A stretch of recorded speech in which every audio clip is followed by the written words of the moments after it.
Hey guys, Parfex here. Alright, bringing you another video, and this is the 13/14 things you need to do once you've gotten Elder Scrolls Online. Alright, the reason why I say 13/14, okay, goes by my very first topic. Once you get this game, and this is something you really need to realize before you get this game, you need to realize this is an MMO. You will be seeing many of people. There may be times where those people annoy you. They take your kills. They don't allow you to do stuff. That's what happens in MMOs. Having said that, it's a great way to make friends. Alright, so these really aren't in any order, and the reason why there's 13 of them is because, well, I just tried to think of everything, put it on the list, combined them, and I came up with 13. So, alright, first thing is you need to figure out which faction and race you're going to be on. Alright, like on this character, I'm a magic Nightblade, so I went high elf. There's a couple ways you can do this. I have, let's go to you. I have the Imperial Edition, so I can play as the Imperial race, and I can play as any other race on any other faction. Okay, if you don't have the Imperial, or let's go look in the Crown Store, because I can't remember exactly what it's called. Adventure Pack. Yes, you'll have the Adventure Pack or the Imperial race, the Imperial Edition, or the Adventure Pack here.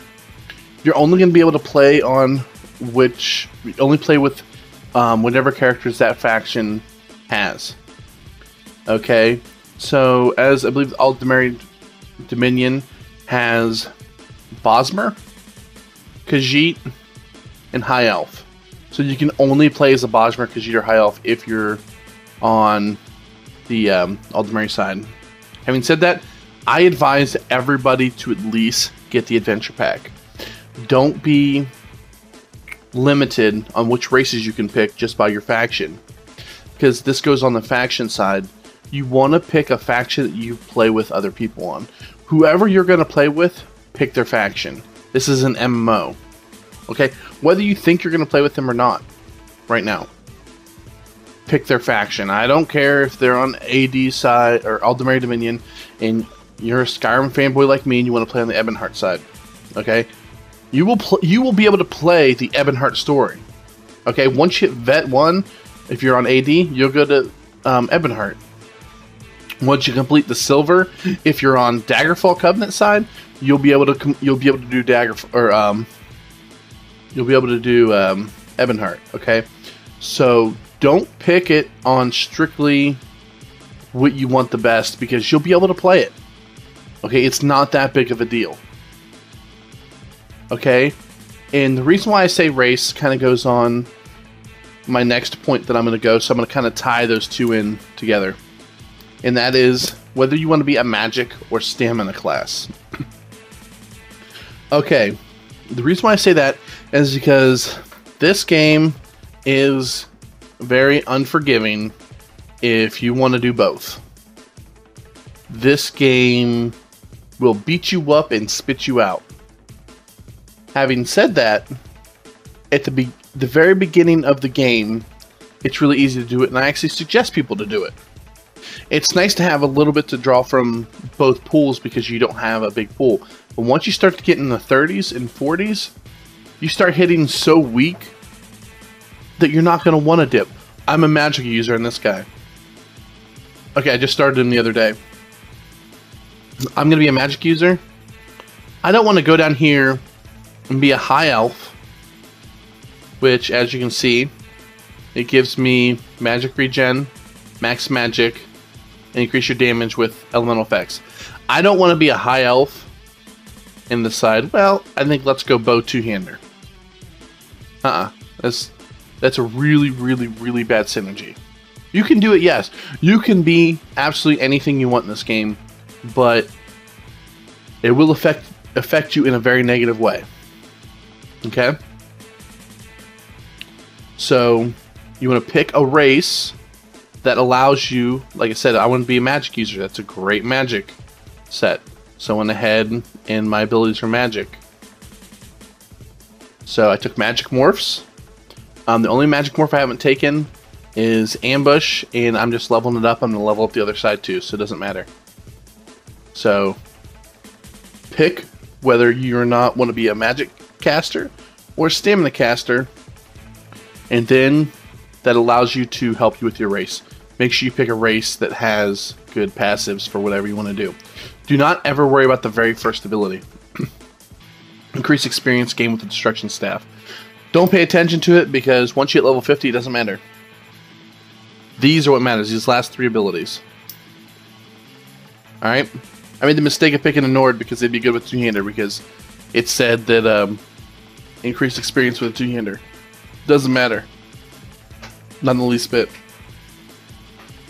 Alright.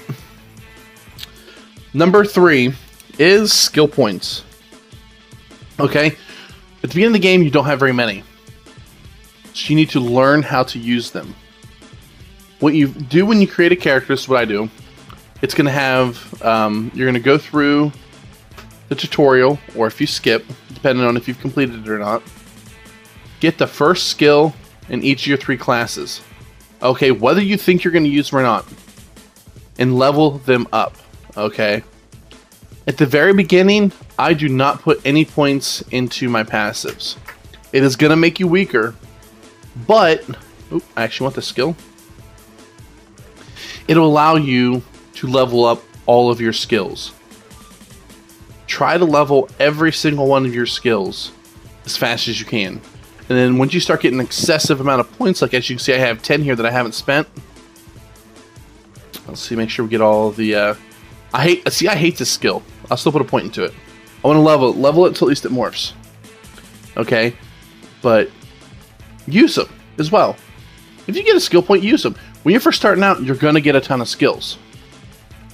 So use them. Don't be like me and I had 12 as of, let's go ahead and morph this into Dark Cloak. Use them. Morph your stuff if you want to. Don't be afraid to spend it. Okay? So on the skills, my point was spend them.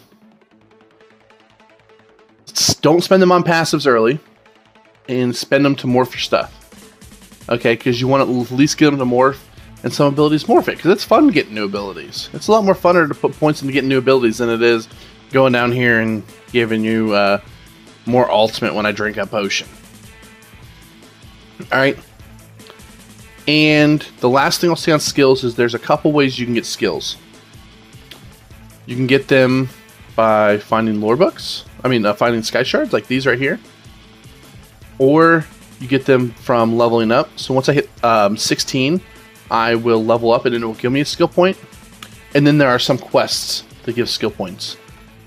Alright, so make sure you're doing all 3 of those things to make sure you get all the skill points you possibly can get. Alright, the number 4 thing kind of ties into what I just talked about. And that is finding skyshards and lorebooks. Okay. I have an add-on, which we'll go over in a little bit. If you don't have an add-on, there are some very great websites that show you where these are at. Okay?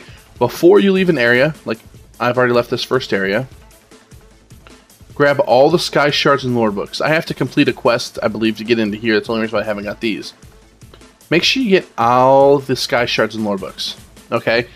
Even if you are a stamina class, be like, why would I want to get lorebooks for Mage's Guild? Okay, well, because one of the best ultimates in the game just happened to come out of the Mage's Guild. Okay, and there's a lot of good passives.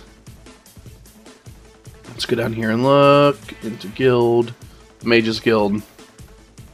Alright, this right here is one of the best ultimates in the game. And let's say something happens and you want to try a magic build even though you're a stamina race. You don't want to have to go and pick up all those lore books. Pick them up as you go. You see one near you, pick it up. Before you leave the area, pick it up. It's not a big deal and it's not real hard. Plus, you're going to need this ability right here to complete the main storyline, cough cough. So eventually you're going to want to get that, plus some of these passives can be really good.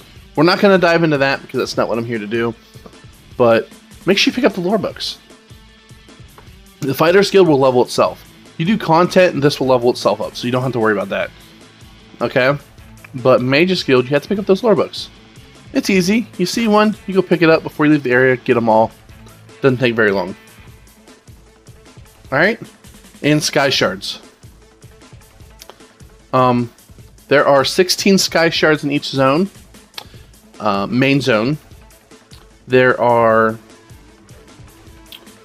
three skyshards in the mini zones of Daggerfall and Ebonheart. AD has a little bigger one, which is right here, Kenarthy's Roost, and it has 6. Okay, so each one of these zones, see, just on the Daggerfall side, we have 1, 2, 3, 4, 5, and then there's Craglorn, which I don't remember how many is in there, but there's still quite a bit. There's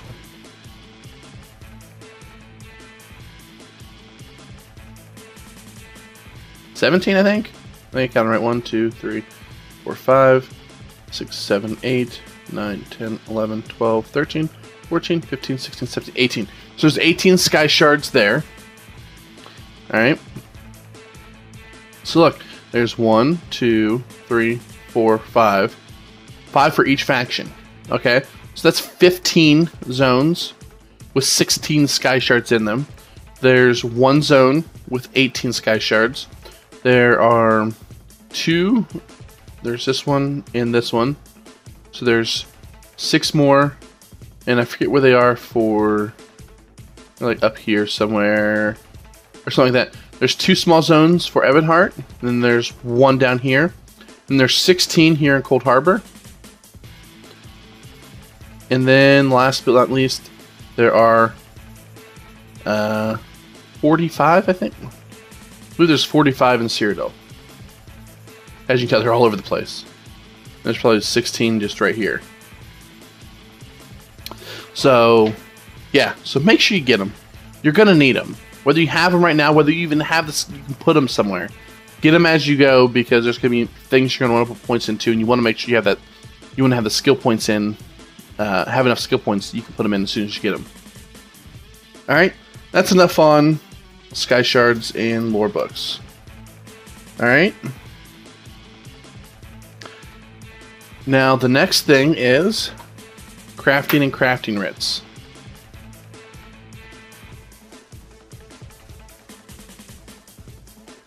Alright guys, I'm back. I just wanted to get here to show you exactly what you need to do for crafting and crafting writs. Right, I'm here in my starter area, which is Glenumbra, and I'm here in Daggerfall. Right, and it's just wherever your first starting area is, you're gonna find where you can get these little quest marks up here. You're gonna talk to them. Blah blah blah. What are crafting writs? Oh, they're daily quests. All right. Tell me how this works. And then you'll go through here. It'll start it. I want to know more about crafting certified. And she's like, well, you know, what can blacksmith, woodworkers, clothers? There's 2 people that do this. There's her. And then there's somebody in here. This will be the Mage's Guild. So Mage's Guild and Fighter's Guild is where you're going to find these. Alright. Oh. I have aggro to guard.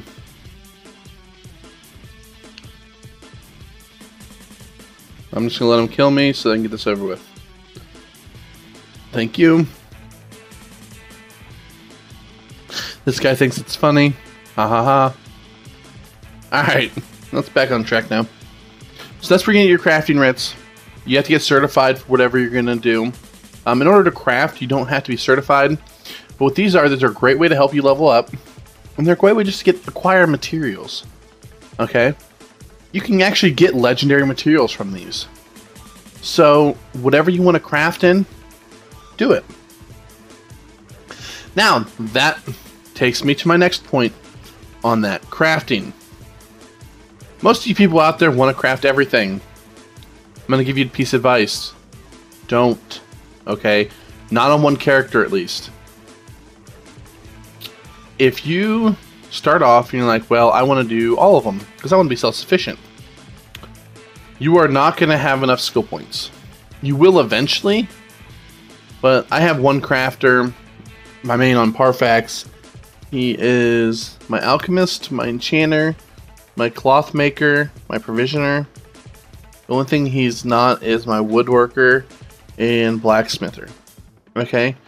It is insane, insane, insane the amount of skill points it takes for me to even put my gear on, because it takes so many points for crafting.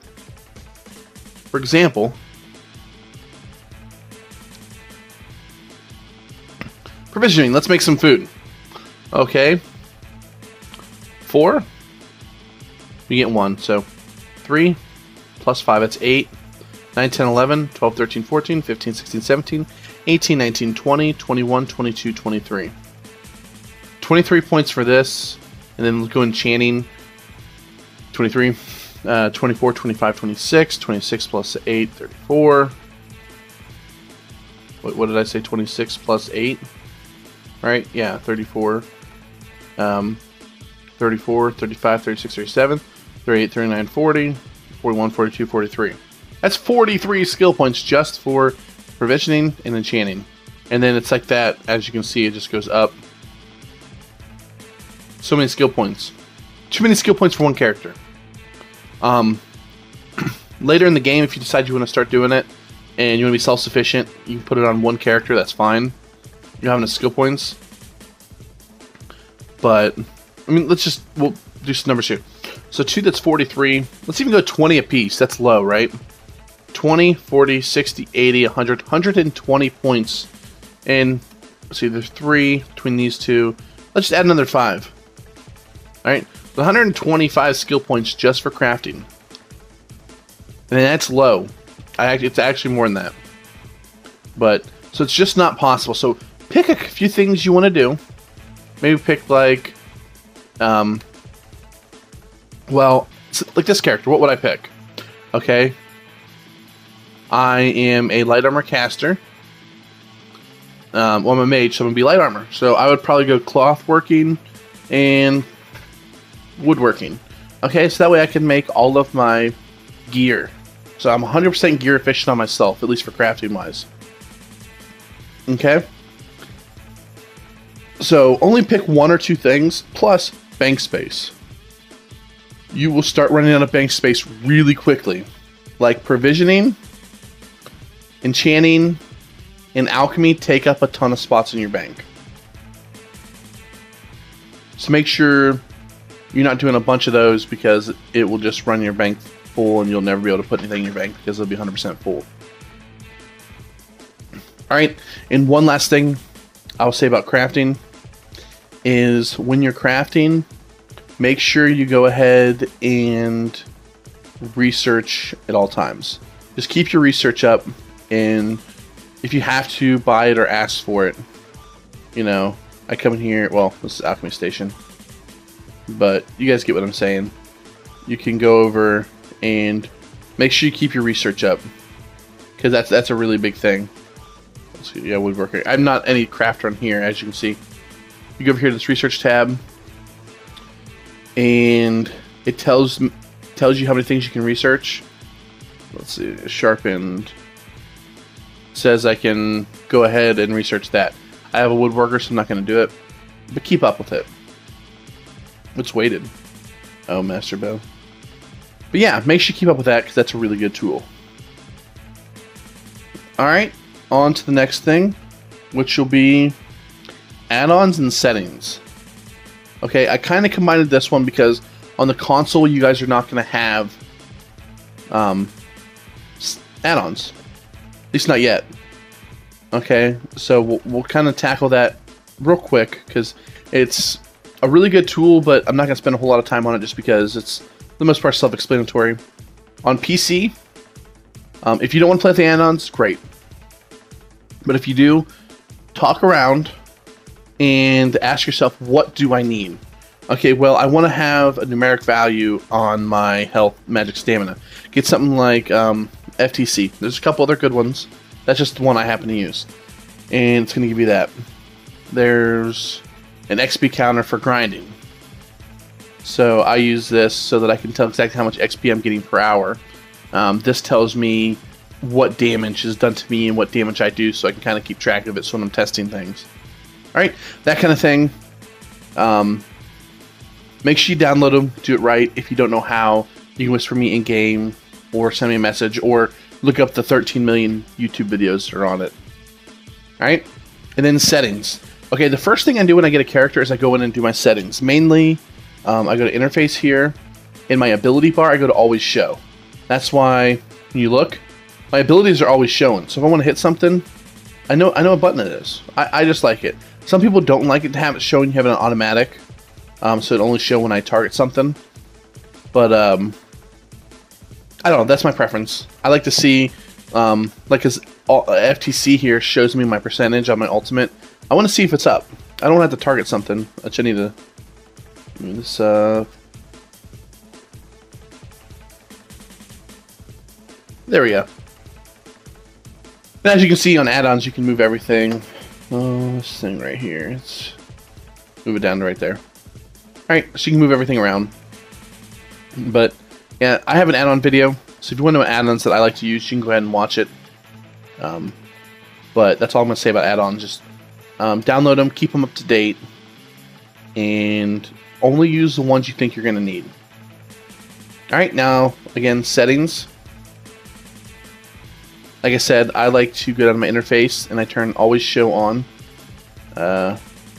Gameplay. I like to come in here and do auto loot. I turn it on. If you want to hide your helmet, you can turn it on so it'll never show your helmet if you want to see your face at all times. I like the way helmets look, so I keep that on. And here's the biggest thing. Let's go to controls. See, these are all the controls. I know it looks a little overwhelming, but what I like to do is, let's go down to interrupt. It's equals. You're like, why would you push all the equals? I have a 12 button mouse and my 12 button, well, I should say 12 buttons on the side, and my 12 button happens to be equal, so I use it. Switch your interrupt to something easy. Okay, console players can be a little different. I haven't messed around with it too much, so I don't know if you can even really screw with this a whole lot. But find out what's easiest for you, and every time you make a new character, it's going to go back to default, so you have to mess with this at all. Synergy, I use 6, and that's because it's on my mouse again.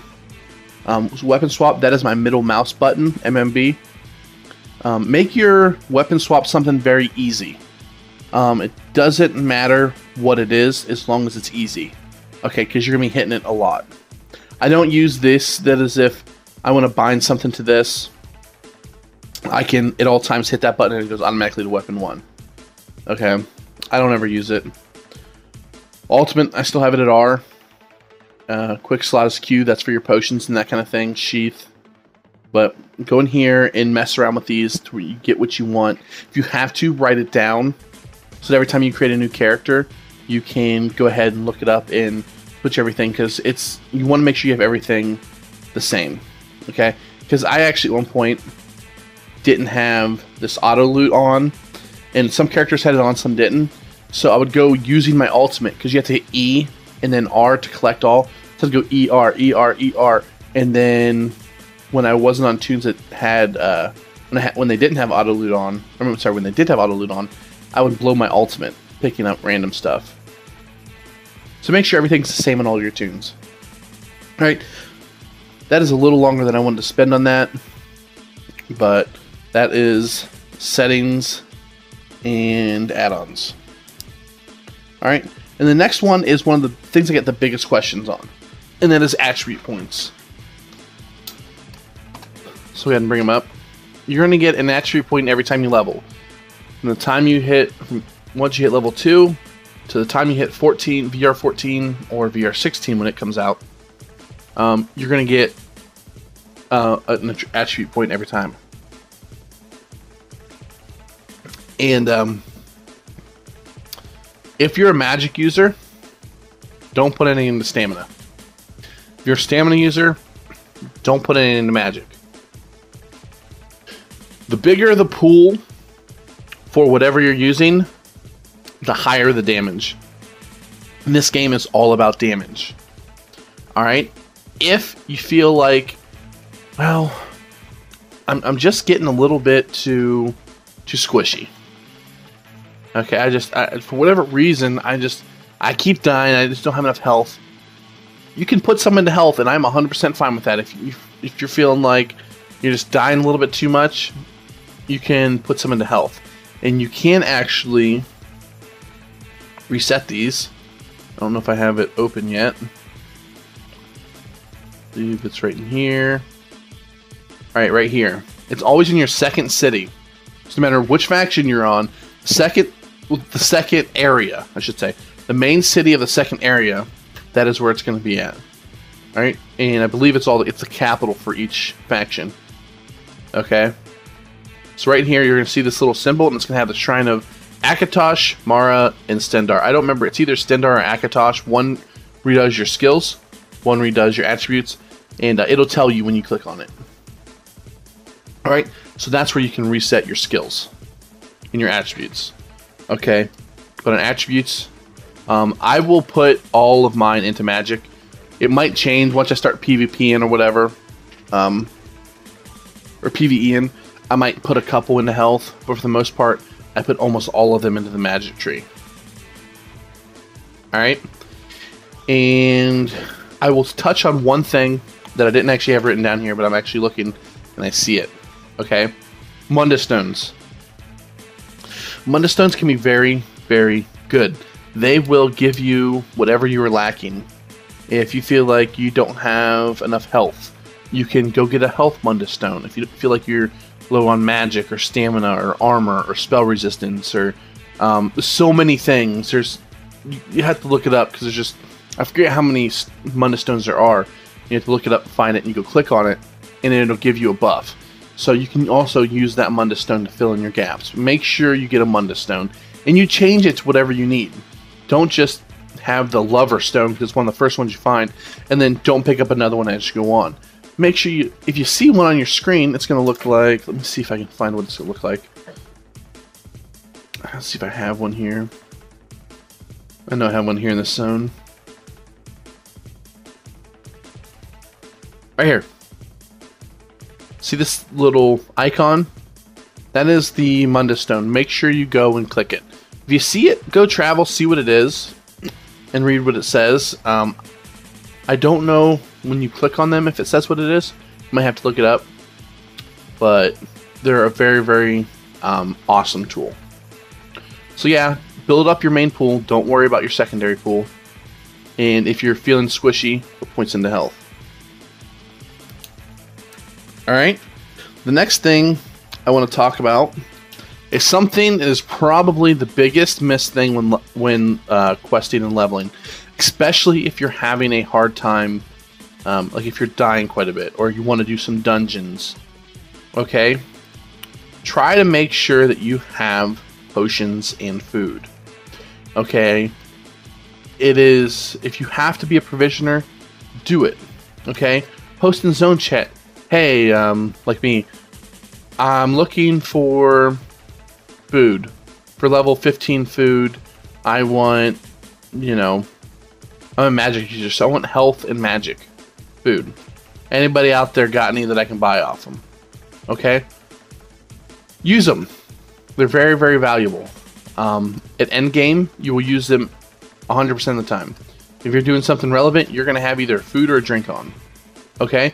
And you're going to pick up, you will pick up food a little bit throughout the world, but you're really going to pick up potions, okay? Use them. Even if it's just a health potion. You know, you hold Q. I don't know if I think I sold all my potions. Oh, okay, got one. Boom. So I'm going to put it up here in my slot up here, and let's say it's not on it. Let's say it's down here. I'm going to hit Q. Alright, I'm going to roll it up there. Some serum of stamina. And even though I'm not a stamina user, you know, stamina can be good because I need all my resources. I mean, for the most part, you know, I'd rather that be magic or health. But let's dodge roll a few times. Alright, oh no, low stamina. Whoop. Hit it, look at it. whoop, just goes right back up. So make sure you use them. It's a great tool that you get to use, and most people when leveling and when low levels, they just forget to use them. Okay, especially the potions, because the potions you're going to find all over the place. And if you see food or drink and you're getting ready to go into a hard boss fight, use it. Why not, right? I mean, it's only going to give you a couple gold if you sell it. So, I mean, that's one thing that a lot of people don't use that I think everybody should. Alright, and the next thing is guilds. Okay, let's go to my guild page. I have 5 guilds. I think I have 5. I always am switching around. The Nugget Nation. I have a trading guild. This is my PvE guild. This is my basically PvP guild. And then my guild. It's my personal guild bank guild. Only 105 members. Most people aren't active. I do have a few active members. And again, if you want to join my guild, you can message me in-game at Parfax. If you whisper me and I don't get back, if you send me an in-game mail, I will invite you. And if I have invited you and you didn't get it, let me know, because if you've sent me a message, I have sent you an invite. Sometimes it bugs out and doesn't send. If you whispered it to me and you haven't got an invite, I do tend to go AFK often, so I might not have seen it, so you can go ahead and whisper me.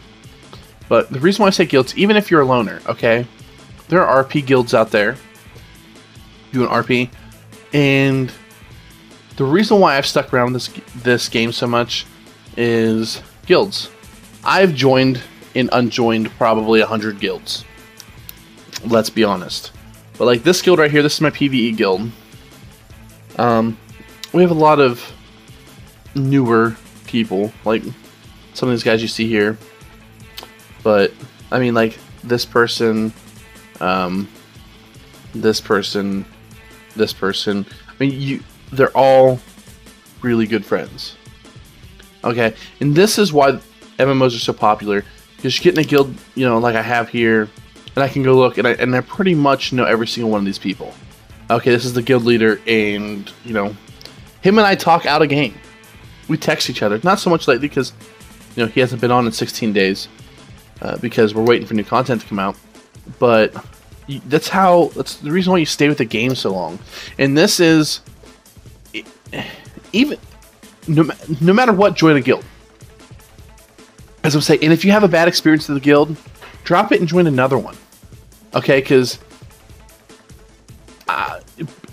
even if you're not a social butterfly, okay, guilds are a great way to, you know, hey, I have all these mats, but I just can't craft what I need yet. I mean, is there anybody on that could help me?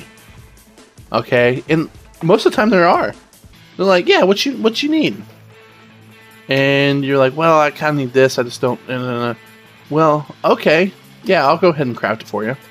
Then, you know, you maybe give them a little tip so that they're not wasting their time. Or just if you see them, they need, looking for one more DPS for this dungeon. Okay, well, you're questing, you really don't feel like it, but they did kind of help you out. So, well, let's go ahead and join that little dungeon run, even though you've done it and don't really need it, but you know, you went ahead and helped them out anyway. Guilds are the reason why this game is still around, and every game has some type of guild, MMO, but they're the reason why people play MMOs for so long, is because they play it with their friends. And I started this game, and I had 2 of my friends play it. One friend quit after 2 weeks, and one friend quit after 2 months. Okay, you know how long I played this game? I've played it since the day it came out. I have made so many friends in this game. Let me try to think. One.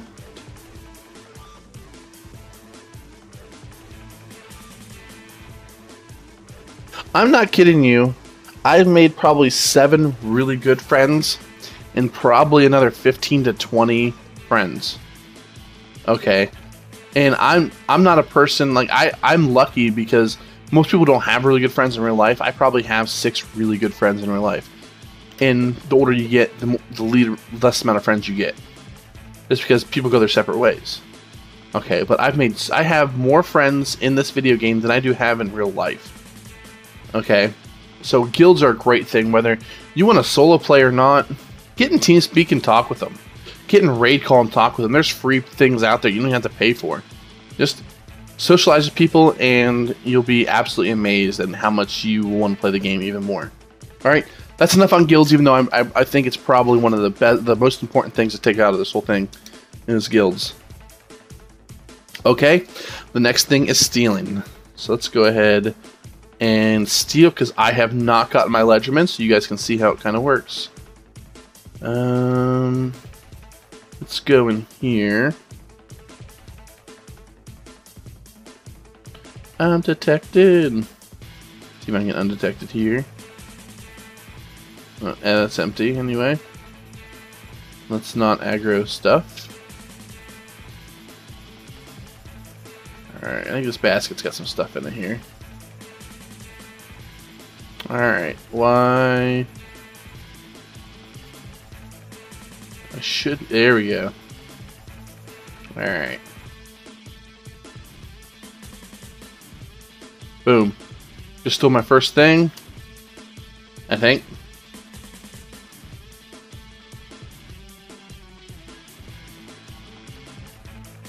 It came up with my little stealing tip here. Maybe I have to pick a lock.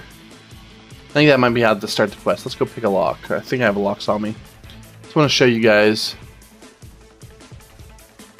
Miscellaneous. I do not have any locks on me. But, alright. I'm almost 100%. I'm about 100% positive then. Once you pick your first lock, it's going to come up with a skill line that's called the ledgerman skill. Okay? It is basically, if you steal items, you can go to a place, they're called Outlaw Refuge. As you can see, they're marked with these like little claw marks, or I don't know what they kind of look like. But you go in there and you can sell or use the items that you've stolen. It'll come up with a little mark here. Show you what the mark looks like right here. It means you stole this item. Okay, I can't use this item until I go down there and either fence it or I forget what the other name is for it, but basically allows me to use it. Okay, stealing is a great way to make money in this game. Now, you got to be very slick about it because you don't want to be caught, because then it costs you money. But there's a lot of places and things you can steal, and I recommend everybody do it. Because, especially if you're new, you don't have a whole lot of money, it's a great way to start acquiring money really fast. Alright. The next thing is PvP. And this is going to be a very short part, but PvP, you can get it level 10. I have not actually taken my home campaign yet.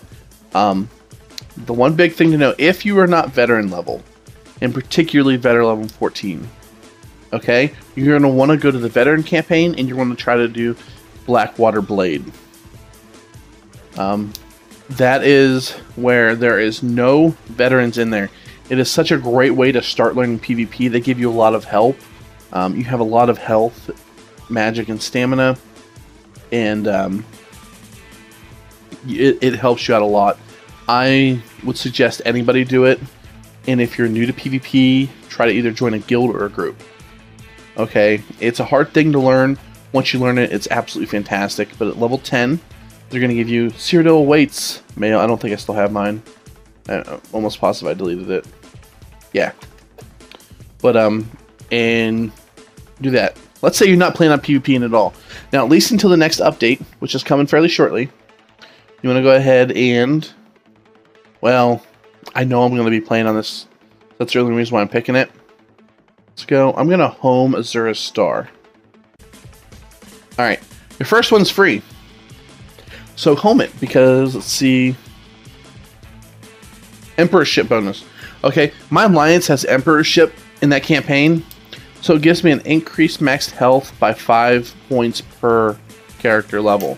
Okay, so I actually get more health for doing nothing because I am guested in that, or I'm homed in that campaign.